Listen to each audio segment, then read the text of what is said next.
Halo semua, saya Adi Amurwanto. Dalam video ini saya akan membahas tentang pengantar teknik molekuler bagian yang kedua, yaitu cloning gen.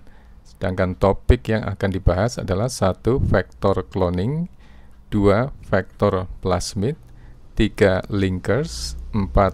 Transformasi, 5. Screening, 6. Vektor gen lainnya. Cloning gen. Banyak metode DNA rekombinan yang memerlukan banyak atau sejumlah besar kopi dari fragmen DNA.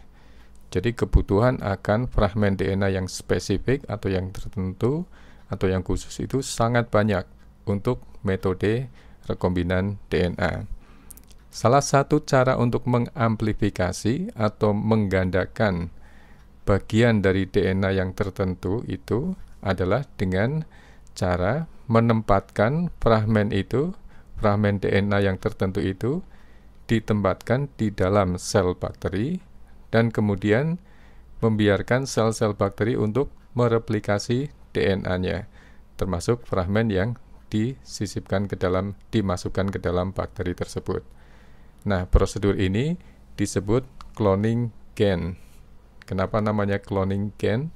Karena Klon itu artinya kopi yang identik.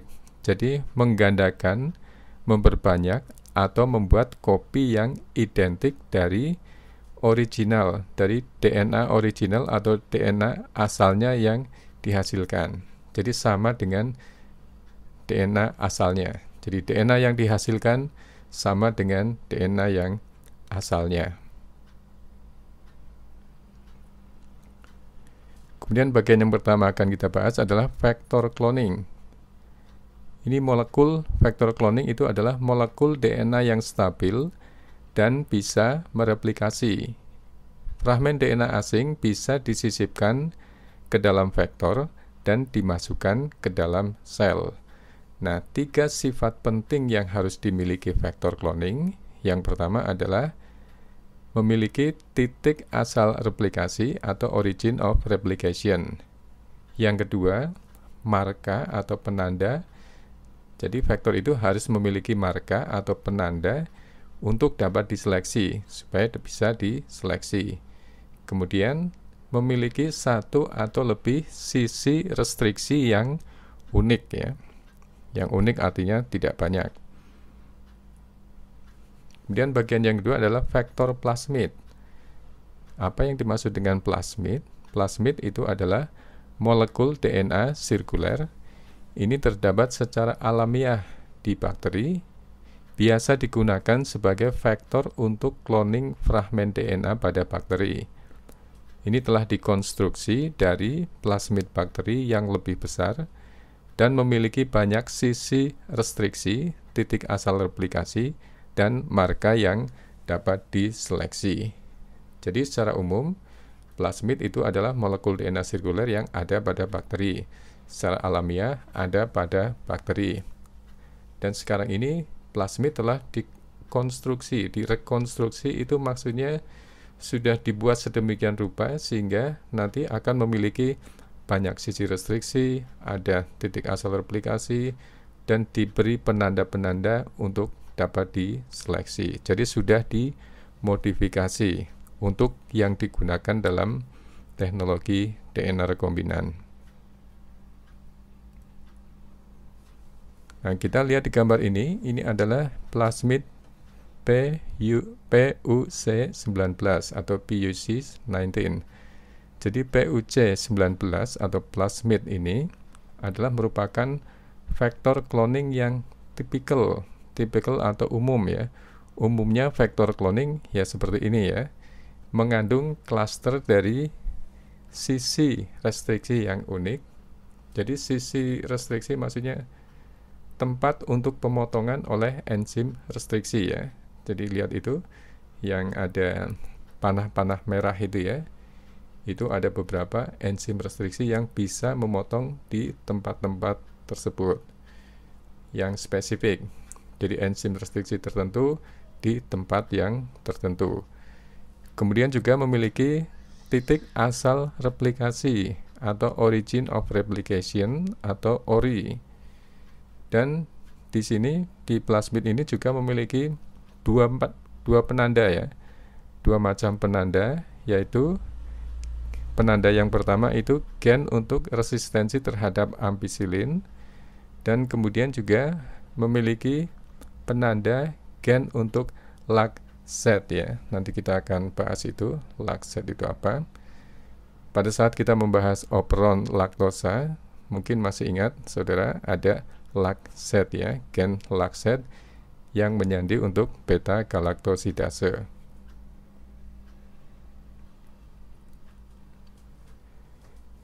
Nah, gimana cara menyisipkan gen ke vektor plasmid? Jadi DNA asing atau fragmen DNA asing bisa disisipkan ke dalam plasmid dengan menggunakan enzim restriksi. Jadi yang pertama itu plasmid dan DNA asing dipotong dulu. Jadi plasmidnya dipotong, DNA asingnya juga dipotong dengan enzim restriksi yang sama. Jadi enzim restriksinya harus sama. Kenapa harus sama? Supaya nanti memiliki sisi pemotongan dan ujung-ujung yang sesuai, yang komplement. Dalam contoh ini adalah Echo R1 ya. Ingat ya, penamaan Echo R1, E. escherichia, Co. coli, R itu nama strainnya, 1 Romawi itu adalah enzim pertama yang ditemukan pada E. coli pada strain R. Kemudian berikutnya, ketika dicampur setelah dipotong ya, plasmid dan DNA-nya dipotong dengan enzim yang sama, kemudian dicampur ya. Ketika keduanya dicampur setelah dipotong, keduanya dicampur, maka ujung-ujung yang sticky, ujung-ujung yang lengket atau ujung kohesif ya, masih ingat ya, ujung kohesif, ujung lengket itu ya, bisa dilihat di gambar itu ya, ujung overhang itu ya, ada bagian yang overhang yang tidak berpasangan, tapi itu yang kohesif atau lengket atau sticky. Itu akan menggabungkan DNA plasmid dengan DNA asing. Jadi plasmid dengan DNA asingnya itu akan bergabung pada ujung yang sticky. Kemudian setelah bergabung, nanti masih ada torehan antara gula fosfat, ikatan gula fosfat yang masih tersisa ya. Nah, itu disambung dengan DNA ligase. Jadi DNA ligase menyambungkan ikatan gula fosfat ya pada tulang punggung gula fosfat. Nah, ikatannya adalah fosfodiester.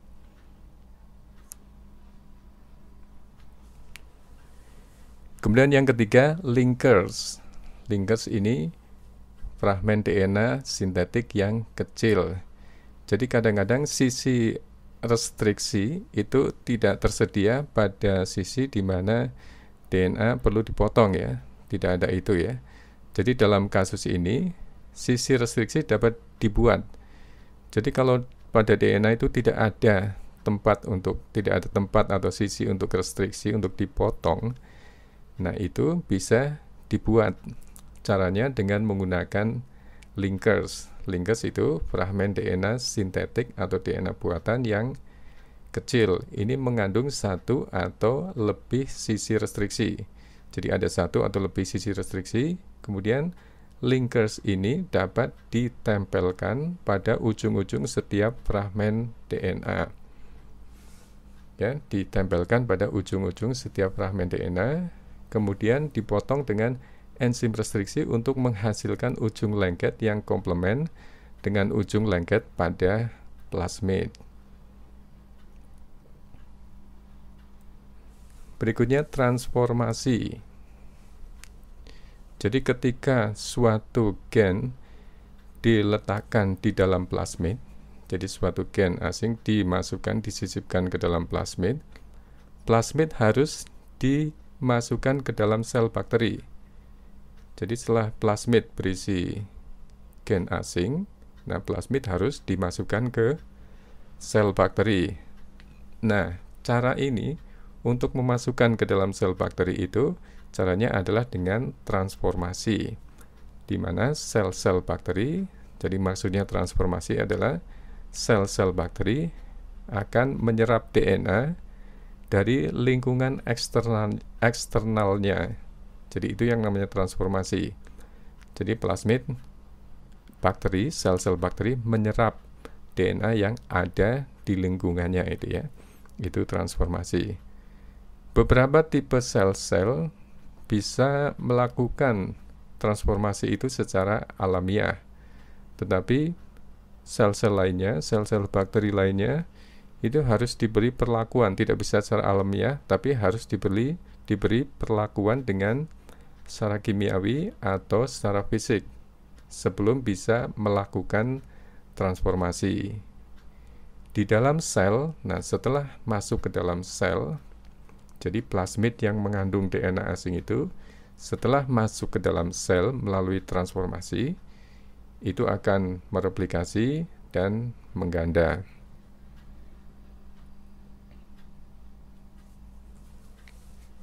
Screening sel-sel yang mengandung plasmid rekombinan. Ya, screening sel-sel yang mengandung plasmid rekombinan. Ini menggunakan marka yang bisa diseleksi. Jadi screening maksudnya menyeleksi ya, screening menyeleksi sel-sel yang mengandung plasmid rekombinan. Ini menggunakan marka yang bisa diseleksi. Umumnya gen-gen untuk resistensi terhadap antibiotik ya. Salah satunya untuk seleksi itu seperti yang tadi di depan juga sudah disebutkan, ada gen untuk resistensi antibiotik, resistensi terhadap antibiotik. Sel-sel yang mengandung plasmid tersebut, jadi kalau sel-sel tersebut mengandung plasmid yang di dalam plasmid itu ada gen-gen untuk resistensi antibiotik, itu tetap bisa bertahan hidup ketika terpapar antibiotik atau diberi perlakuan antibiotik. Tapi sel-sel yang tidak mengandung plasmid yang membawa marka tersebut akan mati.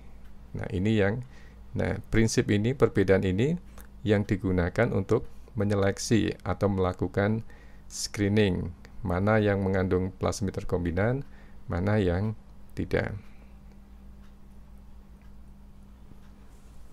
Nah, sekarang kita lihat plasmid dengan LacZ ya. Ini merupakan plasmid buatan yang sudah direkonstruksi.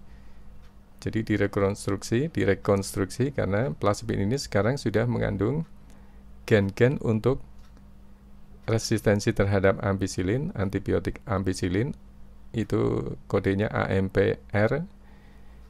Kemudian juga mengandung gen LacZ+.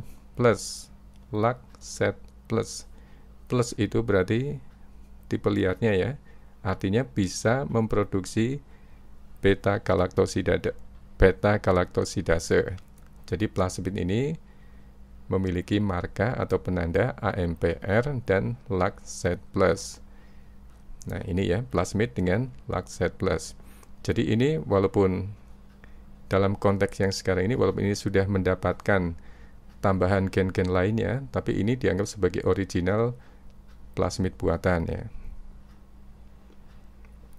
Nah, kemudian berikutnya, plasmid yang sudah mengandung LacZ dan AMPR itu, nah sekarang digabungkan, disisipkan DNA asing. Jadi ada DNA asing disisipkan ke dalam plasmid tersebut dan disisipkannya pada titik restriksi yang ada di dalam gen LacZ+. Artinya apa? Jadi kalau DNA asing itu menyisip di dalam gen LacZ+, itu nanti gen LacZ+-nya akan tidak berfungsi. Nah, lihat gambar yang di bawah itu plasmid rekombinannya. Jadi rekombinan di sini karena sudah dapat DNA asing yang menyisip di dalam gen LacZ+. Nah, sekarang LacZ-nya sudah tidak plus lagi, tetapi menjadi minus. Artinya, kalau plus tadi bisa memproduksi beta-galaktosidase, kalau minus berarti tidak bisa menghasilkan beta-galaktosidase. Nah, ini untuk sebagai penanda nantinya ya. Jadi bakteri yang membawa plasmid rekombinan ini, yang LAT-SET+ ini, nanti bakteri itu tidak bisa menghasilkan beta-galaktosidase. Nah, ini yang digunakan untuk seleksi nanti. Nah, kemudian berikutnya kita lihat ya, bakteri yang dengan LAT-SET- yang telah ditransformasi oleh plasmid itu ya, itu di plasmid yang sudah dimasukkan. Jadi tadi plasmid yang rekombinan tadi ditransformasikan ke bakteri ya. Nah, bakteri yang sudah ditransformasi oleh plasmid, artinya bakteri yang sudah mendapatkan, sudah menyerap plasmid rekombinan tadi, maka akan membawa LAT-SET-. Sedangkan yang tidak membawa LAT-SET-, yang tidak membawa plasmid rekombinan tadi, maka akan tetap seperti bakteri aslinya. Nah, sekarang kita ingin lanjut berikutnya dulu ya. Nah, setelah itu ditumbuhkan dalam media yang mengandung ampicillin dan X-gal. Jadi nanti kan plasmid yang rekombinan yang apakah sudah mengalami transformasi dengan bakteri, sudah masuk ke dalam bakteri, dan yang tidak, nah kita akan menyeleksi itu. Caranya dengan menumbuhkan ke dalam media yang mengandung ampicillin dan X-gal. Jadi bakteri yang tidak mengandung plasmid rekombinan, otomatis akan mati dalam medium yang mengandung ampicillin. Jadi tidak ada yang bisa tumbuh kalau tidak mendapatkan, kalau bakteri itu tidak kemasukan plasmid rekombinan. Nah, sementara bakteri yang kemasukan oleh plasmid rekombinan tadi bisa tumbuh di medium ampicillin. Nah, sekarang kita lihat, nah bakteri yang dapat rekombinan itu, yang ada plasmidnya itu, nanti ada dua macam ya. Kita lihat di situ titik-titik, ada yang warna biru, ada yang warna putih. Jadi bakteri dengan plasmid non rekombinan itu akan berwarna biru. Jadi biru itu artinya bisa mensintesis beta-galaktosidase. Artinya apa? Bakteri tadi menyerap plasmid, tapi plasmidnya non rekombinan. Non rekombinan artinya tidak ada sisipan gen asing. Jadi masih membawa ampicillin R dengan LAT-SET+ ya. Karena LAT-SET+ berarti bisa mensintesis beta-galaktosidase. Nah, kemudian yang warnanya putih itu adalah bakteri dengan plasmid rekombinan. Artinya bakteri itu mengandung plasmid yang ada gen asing yang menyisip di LAT-SET-nya ya. Jadi LAT-SET-nya itu sudah bukan plus lagi, tapi minus, karena tidak bisa mensintesis beta-galaktosidase. Jadi sekarang kita tahu bakteri yang warnanya putih itu, koloni yang berwarna putih itu berarti mengandung plasmid yang ada sisipan gen asing. Sementara yang berwarna biru itu membawa plasmid tetapi tidak ada sisipan gen asing, tidak ada gen asing yang menyisip di plasmid. Nah, itu salah satu cara untuk menyeleksi. Kemudian berikutnya kita lihat faktor gen lainnya ya. Ada faktor-faktor gen lainnya. Nah, faktor cloning ini tadi ada plasmid ya. Itu ukuran yang bisa diklon itu 15 kilobasa. 15 kilobasa itu sama dengan 15.000 basa. Karena 1 kilobasa sama dengan 1.000 basa. Metode perbanyakannya adalah dengan replikasi plasmid. Karena plasmid memang secara alamiah bisa mereplikasi. Caranya diintroduksi ke bakteri itu adalah dengan cara transformasi. Jadi plasmid dicampur dengan bakteri, nanti bakteri akan menyerap materi genetik atau plasmid ini yang ada di lingkungan sekitarnya. Itu transformasi. Kemudian fag lambda, fag itu bakteriofag ya, jadi suatu virus itu ya. Ini ukuran DNA yang bisa diklon adalah 23 kilobasa ya. 23 kilobasa. Kemudian metode perbanyakannya adalah dengan reproduksi fag. Karena kita tahu bakteriofag itu virus, dan virus itu akan bisa mereplikasi sendiri di dalam sel inangnya. Caranya introduksi ke bakteri adalah dengan infeksi fag. Jadi secara alamiah virus atau bakteriofag akan menginfeksi bakteri. Kemudian yang ketiga, cosmid. Cosmid itu ukuran yang bisa diklon 44 kilobasa. Nah, cosmid itu apa? Jadi cosmid itu sebenarnya mid itu dari plasmid itu ya. Cosmid. Jadi plasmid ini sudah dikemas ke dalam selubung protein dari virus ya. Selubung protein dari virus. Oleh karena itu, metode perbanyakannya adalah reproduksi plasmid. Karena memang dia plasmid, jadi bisa mereproduksi sendiri. Caranya menginfeksi ke bakteri, caranya masuk ke dalam bakteri, itu adalah dengan infeksi fag. Karena tadi selubung proteinnya adalah dari fag ya, atau dari virus. Kemudian yang ketiga, kromosom buatan bakteri atau Bacterial Artificial Chromosome atau BAC ya. Ini vektor ini asalnya dikonstruksi dari F plasmid ya.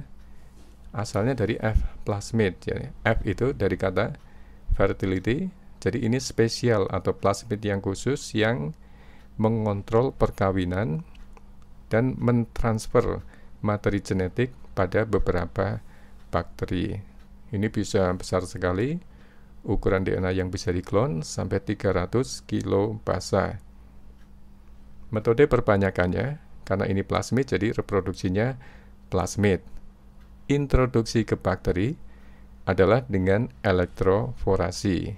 Elektroforasi itu kejutan dengan listrik ya. Kejutan dengan listrik, diberi kejutan listrik untuk meningkatkan permeabilitas dari membran sehingga bisa masuk ke dalam bakteri.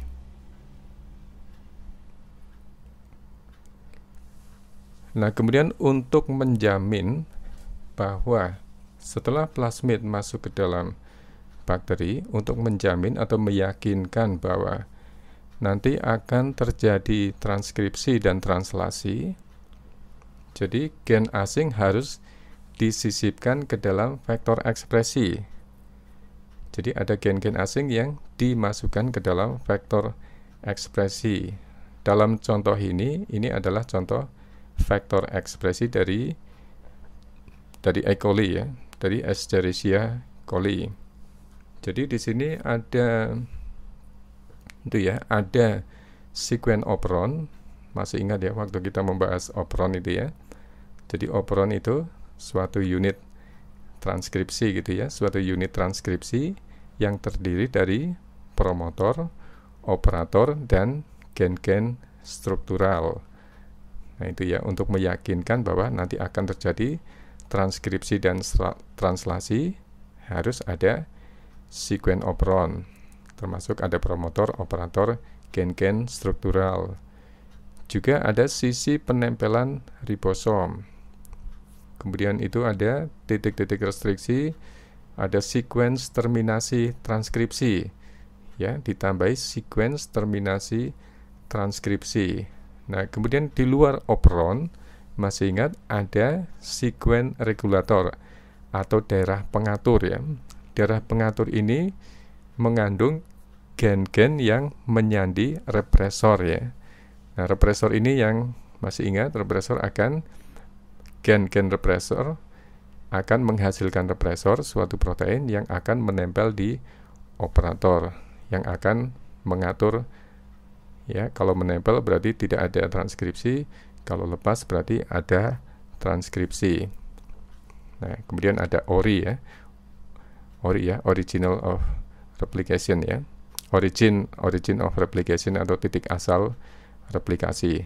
Jadi ini untuk menjamin bahwa nanti akan ada transkripsi dan translasi setelah plasmid masuk ke dalam sel bakteri. Berikutnya, sejumlah vektor cloning telah dikembangkan untuk memungkinkan insersi gen-gen ke dalam sel-sel eukariot. Jadi sebelumnya kita bahas adalah pada bakteri. Nah, sekarang ada pengembangan vektor-vektor cloning untuk bisa menyisipkan gen ke dalam sel-sel eukariot. Nah, kemudian spesial plasmid atau plasmid yang khusus telah dikembangkan untuk cloning pada yeast ya. Pada yeast, pada vektor retroviral telah dikembang. Pada yeast ya, ada plasmid yang khusus untuk yeast, ada vektor retroviral yang dikembangkan untuk cloning pada mamalia. Nah, kemudian untuk yeast artificial chromosome atau YAC ini ya. Ini adalah suatu molekul DNA yang memiliki origin of replication atau titik asal replikasi dari yeast. Jadi YAC ini memiliki ORI atau origin of replication dari yeast, kemudian punya sepasang telomer dan satu sentromer. Nah, sifat ini yang membuat YAC itu menjadi stabil, bisa mereplikasi dan bisa segregasi dengan cara yang sama seperti kromosom yeast. YAC ini terutama penting sekali karena bisa membawa fragmen DNA sebesar 600 kilobasa. Bandingkan dengan sebelumnya yang sudah kita bahas, ini 600 kilobasa, jadi luar biasa besar. Dan beberapa YAC yang khusus, spesial, itu bahkan bisa membawa inserts sampai lebih dari 1000 kilobasa. YAC telah dimodifikasi sehingga mereka dapat digunakan untuk, jadi selain yeast, ini juga sudah dimodifikasi supaya bisa digunakan pada organisme eukariotik lainnya. Kemudian berikutnya adalah TI plasmid ya. Ini terdapat pada bakteri tanah, Agrobacterium tumefaciens. Nah, ini biasanya menginvasi tanaman melalui luka. Jadi bakteri ini biasa menginvasi tanaman kalau ada luka-luka di tanaman dan menginvasi tanaman, kemudian menyebabkan timbulnya tumor ya, menyebabkan terjadinya tumor pada tanaman atau yang disebut crown galls. Nah, ini plasmid ini digunakan untuk transfer gen ke tanaman. Jadi karena plasmid ini secara alamiah, bakteri ini menginvasi tanaman, maka ini bisa digunakan untuk transfer gen ke tanaman. Dan setelah masuk ke dalam tanaman, maka plasmid ini akan bisa berintegrasi dengan kromosom tanaman.